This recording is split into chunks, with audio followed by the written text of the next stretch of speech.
Good morning friends. Opportunities చాలా కొద్ది మంది దగ్గరికే వస్తుంటాయి, మిగతా వాళ్ళ దగ్గరికి ఎందుకు రావు?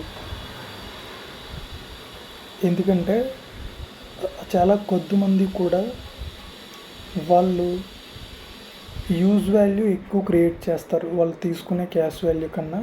ఇంకొకటి చేసే పనిలో వాళ్ళ యొక్క ఫుల్ పొటెన్షియల్ని వాడుతుంటారు. దీన్ని మనం ఒక ఎగ్జాంపుల్ ద్వారా తెలుసుకోవచ్చు.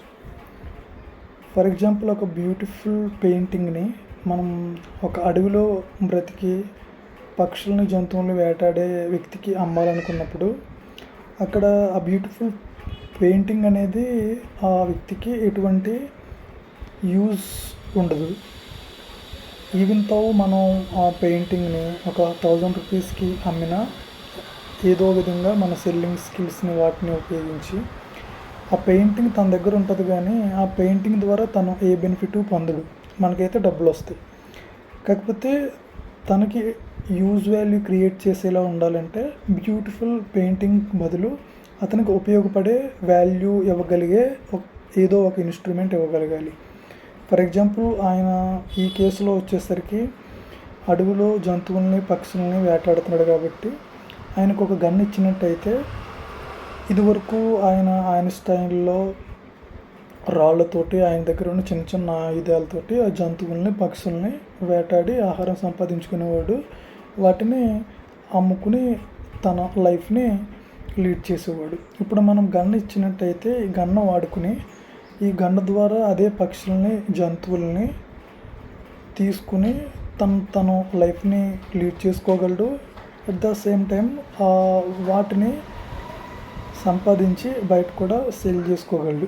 ఈ విధంగా మనం ఆ గన్ను సేల్ చేయడం ద్వారా మనకి క్యాష్ వస్తుంది. అట్ ద సేమ్ టైం ఆయనకు కూడా ఎక్కువ వాల్యూ క్రియేట్ చేసుకోగలుగుతున్నాడు. తన జీవన విధానంలో తనకు కావలసిన ఫుడ్ ఏదైతే ఉందో ఫుడ్ సంపాదించుకోగలుగుతున్నాడు. ఈ విధంగా అక్కడ క్యాష్ వాల్యూ కన్నా యూజ్ వాల్యూ క్రియేట్ చేయగలిగాం. అలాగే మనం ఏదన్నా ఒక మంచి బుక్ కొన్నప్పుడు ఫర్ ఎగ్జాంపుల్ 500 రూపీస్ పెట్టి ఆ బుక్లో మనకి యూజ్ వాల్యూ ఎక్కువ ఉండాలి. యూజ్ వాల్యూ అంటే దాన్ని మనం ప్రాక్టికల్గా అప్లై చేసి అమౌంట్ని మనం క్రియేట్ చేసుకోగలిగినప్పుడు ఆ ఆర్డర్ మనకి క్యాష్ వాల్యూ కన్నా మోర్ యూజ్ వాల్యూ మనకి క్రియేట్ చేసినట్టు. ఈ విధంగా మనం చేసే ప్రతి పనిలోనూ మనం తీసుకునే క్యాష్ వాల్యూ కన్నా యూజ్ వాల్యూ ఎక్కువ ఉండేలా చూడాలి.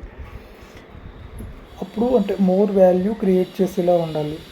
అప్పుడు మనకు తెలియకుండానే ఆపర్చునిటీస్ మనం ఎక్కువ వస్తుంటాయి, మనం కూడా గ్రాబ్ చేసుకోవచ్చు. ఈ క్రమంలో మన ఫుల్ పొటెన్షియల్ని కూడా వాడాలి. అంటే మన ప్రతి ఏరియాలోనే ఎక్స్పాండ్ చేసుకుంటూ ఉండాలి.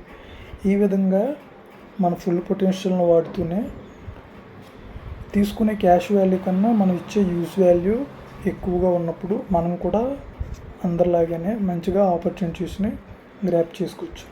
Thank you so much.